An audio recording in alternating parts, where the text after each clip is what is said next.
Comme moi, vous avez vu cette vidéo d'OVNI au-dessus de la préfecture d'Alençon et comme moi, vous n'y avez pas cru. Et pourtant, j'ai changé d'avis. Et si l'histoire de cette ville n'était qu'un leurre? Et si Mademoiselle Lenormand, cette cartomancienne alençonnaise du XVIIIe siècle, était une lanceuse d'alerte? Elle a prédit la Première Guerre mondiale, elle était demandée par tous les grands de son époque. Le roi d'Angleterre, le tsar de Russie, Napoléon, Robespierre, Danton, Victor Hugo. On peut lire dans l'un de ses nombreux ouvrages disponibles à la prestigieuse bibliothèque François Mitterrand « J'aperçois des chemins dans l'espace, et c'est dans l'espace qu'on voyagera ». Et si cette prédiction était vraie? Cela pour expliquer pourquoi elle a été bannie d'Alençon. En savait-elle trop?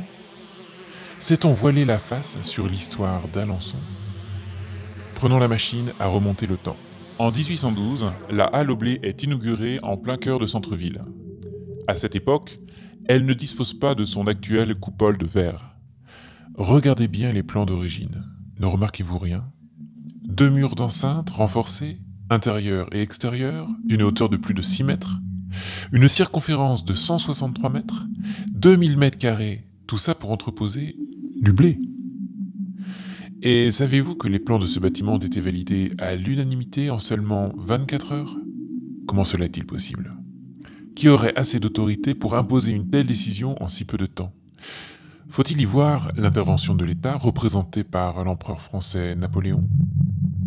Mais pourquoi ce personnage majeur de l'histoire de France s'intéresserait-il à la construction d'une halle au blé en province? Car il est évident que ce projet était sous surveillance.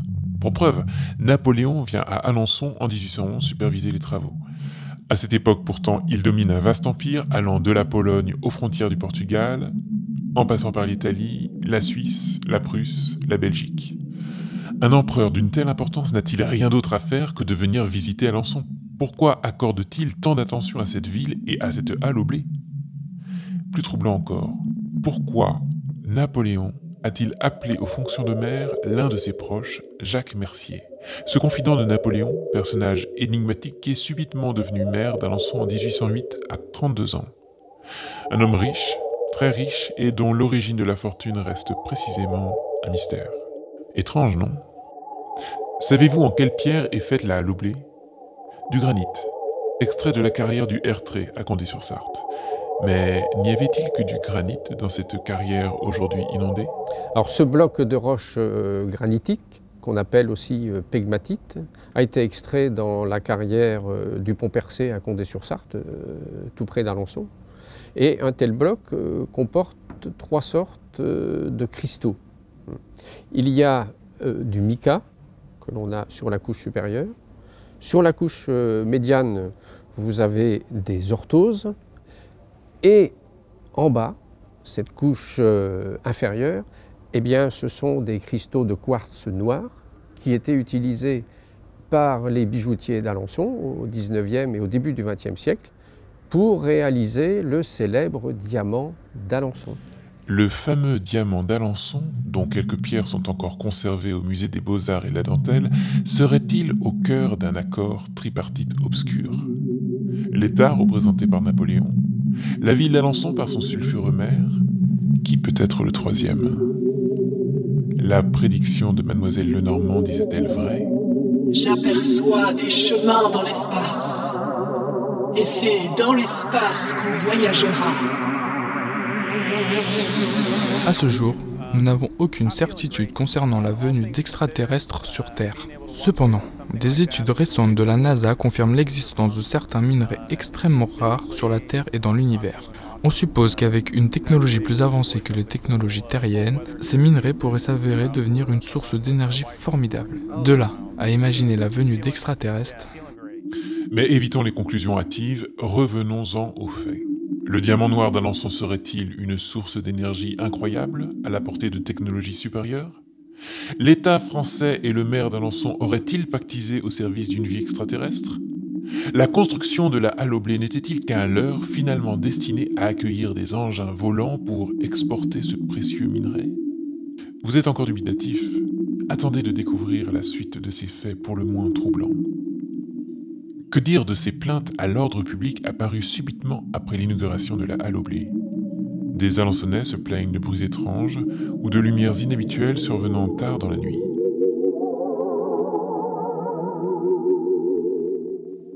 Plus troublant encore, comment expliquer que l'on retrouve les mêmes noms de ces Alençonnais à l'origine de ces plaintes dans les registres de l'asile de fous, aujourd'hui devenu le centre psychiatrique de l'Orne? Ces Alençonnais qui ont vu ou entendu les manifestations étranges ont donc été subitement internés dans l'asile. En savait-il trop? Méritait-il d'être enfermés dans ce lieu sordide? Écoutez la description qu'Anne-Marie Javouet fait de l'asile d'Alençon lorsqu'elle le découvre. Cette maison est dans un état déplorable.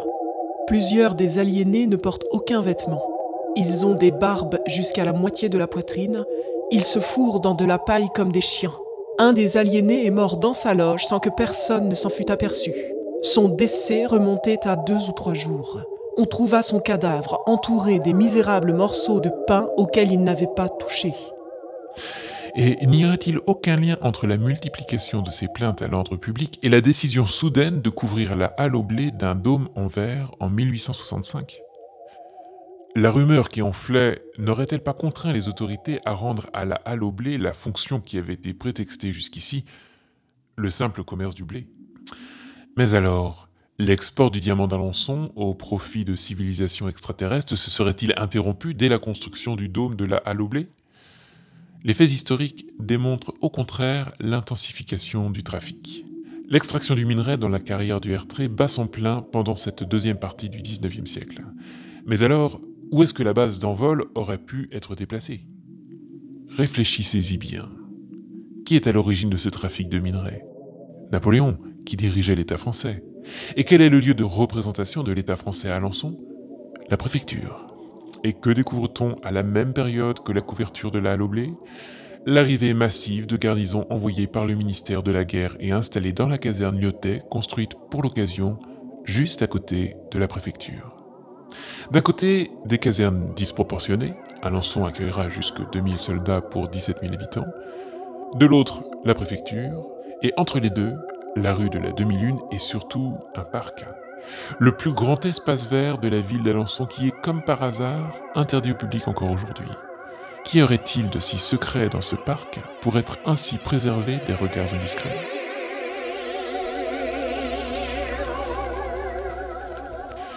Mais le plus troublant, peut-être, se situe à l'époque de la Seconde Guerre mondiale. Alençon a un destin pour le moins singulier. C'est la première ville de France libérée par les troupes françaises du général Leclerc.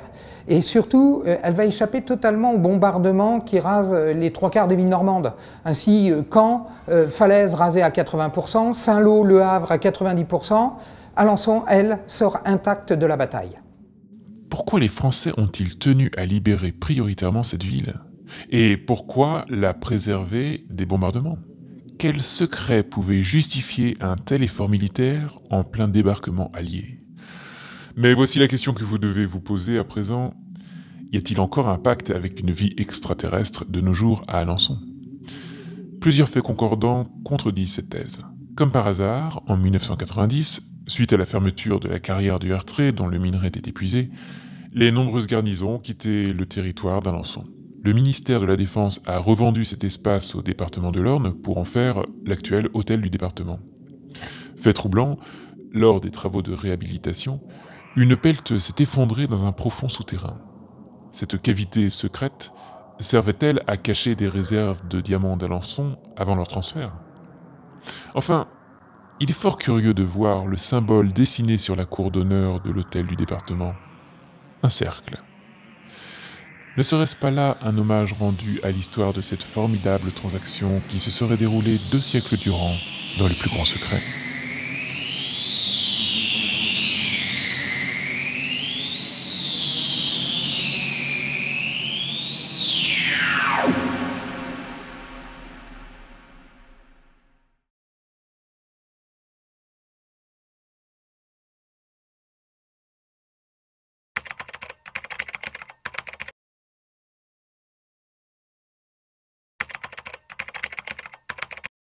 Le projet, c'est de raconter le plus gros bobard du monde. Notre projet, il s'appelle Comme par hasard, ou comment en moins d'1 mois, des jeunes du Stémo de l'Orne les Ourani et le Bureau Information Jeunesse de l'Orne ont donné naissance à une vidéo conspirationniste. Alençon accueillerait des ovnis depuis plusieurs siècles. Un projet où rien n'a été laissé au hasard. Plongeons dans les coulisses de notre conspiration.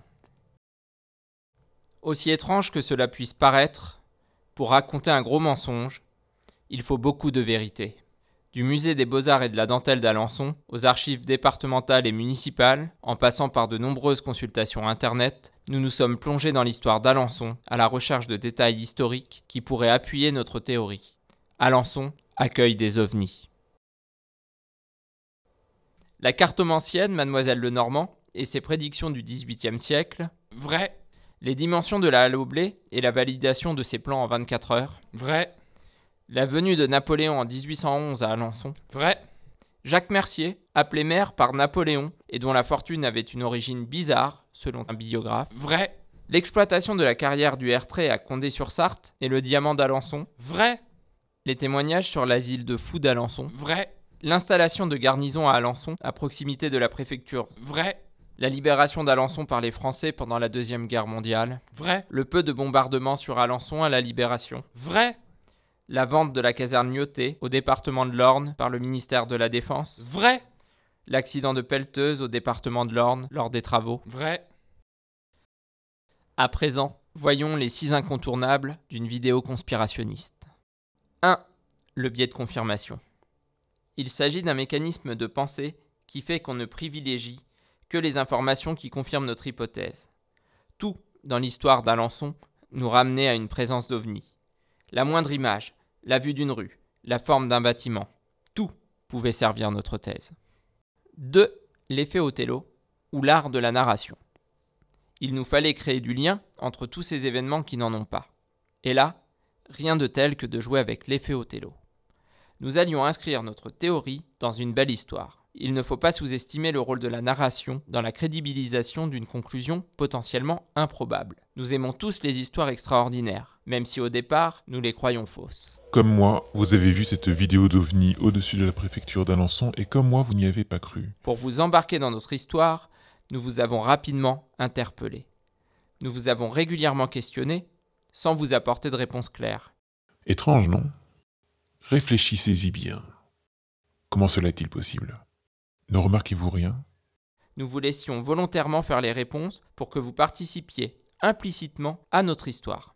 Pour renforcer le caractère mystérieux de ce récit, nous avons choisi chacun des mots du texte et usé, voire abusé d'adjectifs et d'expressions volontairement spectaculaires.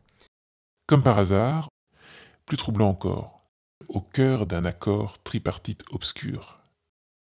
3. L'environnement sonore. Une vidéo se regarde, mais surtout, elle s'écoute. Pour vous mettre dans l'ambiance, rien de tel qu'un fond sonore un peu angoissant et une voix off un peu flippante. Ne serait-ce pas là un hommage rendu à l'histoire de cette formidable transaction qui se serait déroulée 2 siècles durant, dans le plus grand secret? Ne serait-ce pas là un hommage rendu à l'histoire de cette formidable transaction qui se serait déroulée 2 siècles durant, dans le plus grand secret? 4. La mise en scène. Sans changer la réalité, nous avons travaillé sur la mise en lumière, la mise en espace, le jeu d'acteurs, les mouvements de caméra, pour accréditer notre propos. Exemple, le diamant d'Alençon est en réalité un quartz fumé sans grande valeur. Les pierres en possession du musée des Beaux-Arts ne sont d'ailleurs pas exposées. Nous les avons donc mises en scène en les plaçant au centre de la salle des grands tableaux, mis en valeur par un éclairage ponctuel sur du velours rouge et renforcé par un chouette cadrage. 5. L'appel à des experts. Pour crédibiliser la vidéo, rien de tel que de faire appel à des spécialistes. Un vrai, comme Stéphane Jonot, directeur du mémorial de Montormel, dont les propos historiques sont totalement vrais et servent notre théorie. Un faux géologue, qui est en réalité conservateur aux archives départementales de l'Orne, mais qui raconte des choses vraies sur le diamant d'Alençon. Une fausse interview d'un ingénieur de la NASA, enfin, une vraie interview dont nous avons falsifié le doublage. La traduction française est une pure invention servant notre théorie. 6. Des fausses informations. Nous n'avons pas hésité à créer de faux contenus ou de fausses informations. Personne n'avait vu, et encore moins filmé, la présence d'OVNI à Alençon. Il nous fallait pourtant un point de départ. 2 comédiens, une vieille 4L, quelques minutes de tournage, quelques effets de post-production, et voilà la vidéo d'un OVNI survolant la préfecture de l'Orne dans les années 70. Nous n'avons pas retrouvé d'image d'archives de la libération d'Alençon. Comme par hasard, nous créons la vidéo en juin 2019, soit 75 ans après le débarquement. Nous profitons d'une reconstitution militaire pour tourner quelques images avec du matériel d'époque. Quelques retouches avec logiciel, et voilà les images de la libération d'Alençon. Des documents d'époque, sortis de leur contexte pour illustrer le propos, il y en a quelques-uns dans la vidéo. La liste des noms des disparus. Aucune correspondance entre les noms des deux documents. Nous avons misé uniquement sur la mauvaise qualité de l'écriture et sur la rapidité de la vidéo. Et voilà, une dizaine de minutes de film, de nombreux éléments d'information, des interviews de spécialistes, des citations, des visuels d'archives. Une à une, nous avons ajouté des couches à notre millefeuille argumentatif. Peut-être qu'inconsciemment, vous avez ajouté des couches à partir de vos connaissances et de votre histoire qui venaient compléter notre théorie. Chaque couche était ajoutée volontairement pour faire naître le doute en vous, instiller le fait qu'il y a des choses étranges dans l'histoire d'Alençon, que tout n'est pas clair, qu'il existe une part de mystère, et que finalement, peut-être que des ovnis étaient présents à Alençon.